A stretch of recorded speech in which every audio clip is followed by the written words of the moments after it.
Headlines प्रायोजक राम बंधू लोणचे. आता प्रत्येक जण जिंकेल.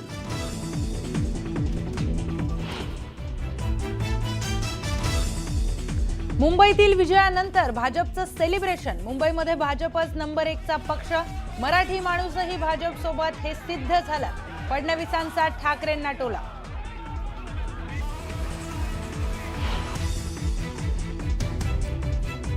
त्यांनी कागदावर शिवसेना संपवली, गद्दारी करून विजय मिळवला, पण जमिनीवरची शिवसेना ते संपवू शकले नाहीत.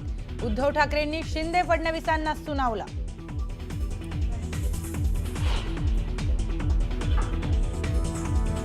देवाच्या मनात असेल तर आपला महापौर होईल. उद्धव ठाकरे महापौर पदाबाबत आशावादी. तर देवानेच ठरवलंय महायुतीचा महापौर करायचा. मुख्यमंत्री फडणवीसांचा ठाकरेंना टोला.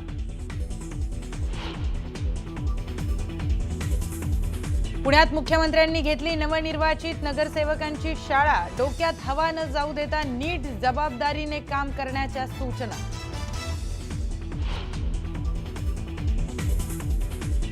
कोल्हापूरच्या राजकारणात पुन्हा उलथापालथ. समरजित घाटगे पुन्हा घर वापसी करणार असल्याची चर्चा. फेसबुकवरील कव्हर पेजमुळे चर्चांना उधाण.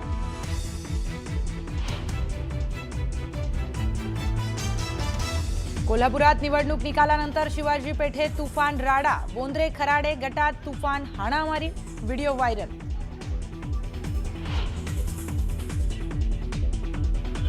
बांगलादेशात हिंदूंवर सुरू असलेले हल्ले सुरूच. आणखी एका हिंदूची हत्या. कर्मचाऱ्याला वाचवण्यासाठी आलेल्या हॉटेल व्यावसायिकाची जमावाने केली हत्या.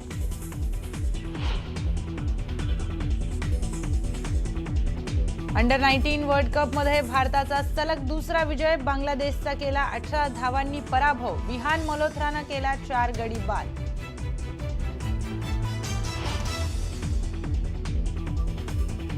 भारत आणि न्यूझीलंड मध्ये आज तिसरा वनडे सामना. मालिका विजयाचं भारतासमोर आव्हान.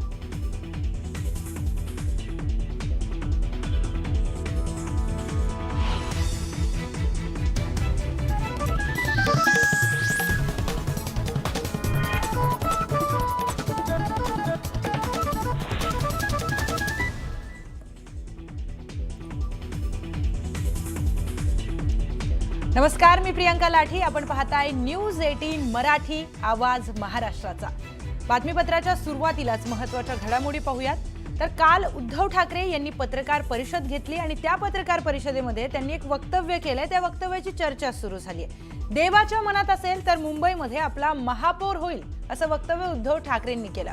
मुंबई महापालिकेच्या निवडणुकीमध्ये ठाकरे विरुद्ध भाजप, शिवसेनेमध्ये कडवी झुंज झाली.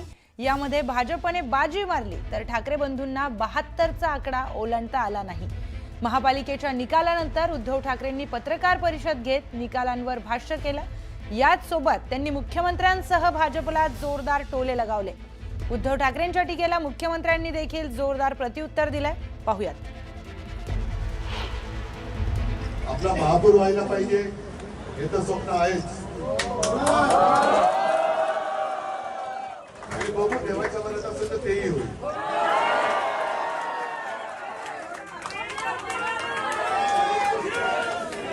देवाच्या म्हणजे माझ्या मला देवा म्हणतात म्हणून की वरच्या देवाच्या.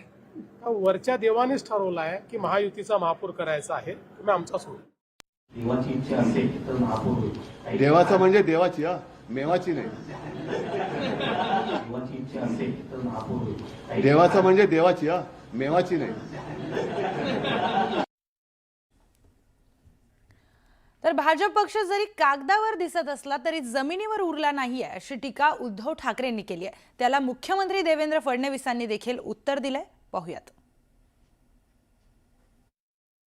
थोडक्यामध्ये शिवसेना कागदावर संपवली असेल पण जमिनीवरची संपू शकत नाही.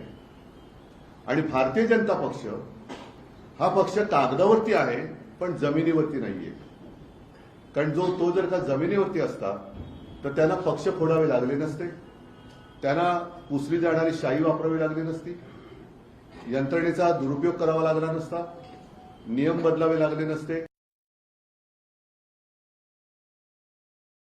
एवढ्या जागा गेल्या 3 निवडणुकांमध्ये देखील जी काही शिवसेना होती त्यावेळची एकत्रित त्यांना मिळाल्या नव्हत्या. त्यांचा तिन्ही निवडणुकीचा रेकॉर्ड आम्ही तोडलेला आहे आणि पूर्ण बहुमतामध्ये आम्ही निवडून आलेलो आहोत.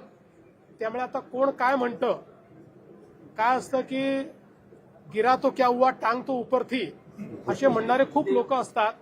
त्याच्यावर फार काही बोलायचं नसतं. तर ठाकरेंनी अजून मला शुभेच्छा दिल्या नाहीयेत असं फडणवीस म्हणाले. त्यावर देखील ठाकरेंनी टोला लगावलाय. पाहूयात. त्यांनी तुम्हाला शुभेच्छा दिल्यात का? उद्धव ठाकरे साहेबांशी तुम्हाला बोलणं नाही, माझं काही बोलणं झालं नाही. अद्याप तरी शुभेच्छा आल्या नाहीत. नाही, माझं काही बोलणं झालं नाही. अद्याप तरी शुभेच्छा आल्या नाहीत. शुभेच्छा द्यायला मी तेवढा काही खतरूड नाहीये, पण साहजिकच आहे, एवढं सगळं त्यांनी कर्मकांड केल्यानंतर आम्ही जी त्याला टक्कर दिले त्याचंही कौतुक त्यांनी केलं पाहिजे. तर ठाकरेंच्या शिवसेनेने 165 जागा लढवल्या होत्या, तर 53 जागांवर मनसेने निवडणूक लढवली. यापैकी उद्धव ठाकरेंच्या शिवसेनेला 65 तर राज ठाकरेंच्या मनसेला 6 जागा मिळाल्या. ठाकरे बंधूंना अपेक्षित असं यश मिळालं नाही. त्यानंतर आता मुंबई महानगरपालिकेतील या निकालानंतर राज ठाकरे यांनी सोशल मीडियावर पोस्ट करत पहिल्यांदाच आपली प्रतिक्रिया दिली आहे. दरम्यान महापालिकेच्या निकालासंदर्भात शर्मिला ठाकरेंनी काय म्हटलंय पाहूयात. आमचे 0 आमचे सगळे नगरसेवक नेले होते. उद्धवचे मायावते गेल्याला 84 का काय ते होते, त्यातले सगळे नेले होते. 60-65 नेले होते. त्याच्यावरती आम्ही 6 आलो आणि उद्धवचे मायावते 65-66 असतील. सो आम्ही खूप चांगली लढत दिली आणि परत मी सांगते, खूप चांगली लढत विदाऊट एनी आपण असं म्हणतो की सैन्याला निदान धान्य वगैरे तरी पुरवायला लागतं, तेवढं धान्यच आम्ही पुरवलं आणि तिथे म्हणजे तोफ मिसाईल्स सगळं असून सुद्धा आम्ही खूप चांगली लढत दिली. कसं आहे की शेवटी आम्ही पैशाला त्यांच्या पुरे पडूच शकत नाही. तुम्ही पण बघत होतात की कमळाच्या पाकिटातनं शिंदे कमळाला पकडतायत, कमळ शिंदेना पकडतायत, ते अजित पवारांना पकडतायत. म्हणजे 5-5, 10-10 हजार रुपये जर मतदारांना तुम्ही देत असाल तर तसे आम्हाला करायचं पण नाही की आम्हाला काम करायचंय पुढचं, आम्हाला पैसे वाटून मतदान नको. दरम्यान ठाकरे बंधूंच्या युतीचा मनसेला फटका बसल्याचं सांगत या निवडणुकीमध्ये मनसे बिगेस्ट लूझर ठरल्याची टीका फडणवीसांनी केली आहे. मी हे आधीच सांगितलं होतं, कारण मला राजकीय दृष्ट्या दिसत होतं की या युतीमध्ये सगळ्यात मोठं त्या ठिकाणी ज्याला म्हणतो आपण द बिगेस्ट लूझर ज्याला म्हणेन म्हणजे इलेक्शनचं, हे मनसे राहील. आणि माझं जे भाकीत होतं ते या निवडणुकीने स्पष्ट केलेलं आहे. त्या ठिकाणी मनसेला किंवा राज ठाकरेंना या युतीचा कुठलाही फायदा झालेला नाही. उद्धवजींना मात्र तो झालेला दिसतोय. चला,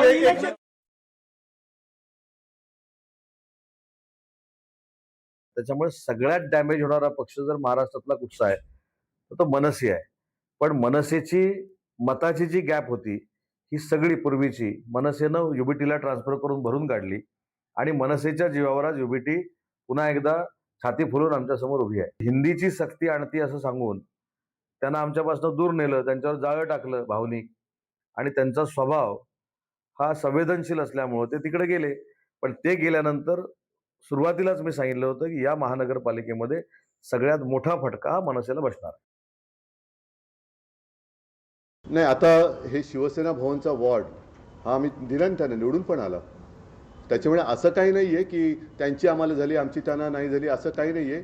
दोन्हीकडे आता कार्यकर्त्यांमध्ये सुद्धा एकवाक्यता खूप छान, कारण मी आदित्य सगळेच आम्ही जे काय फिरलो त्या सगळीकडे शिवसेना आणि मनसे असा काही भेदभाव आम्हाला कुठेच दिसला नाही.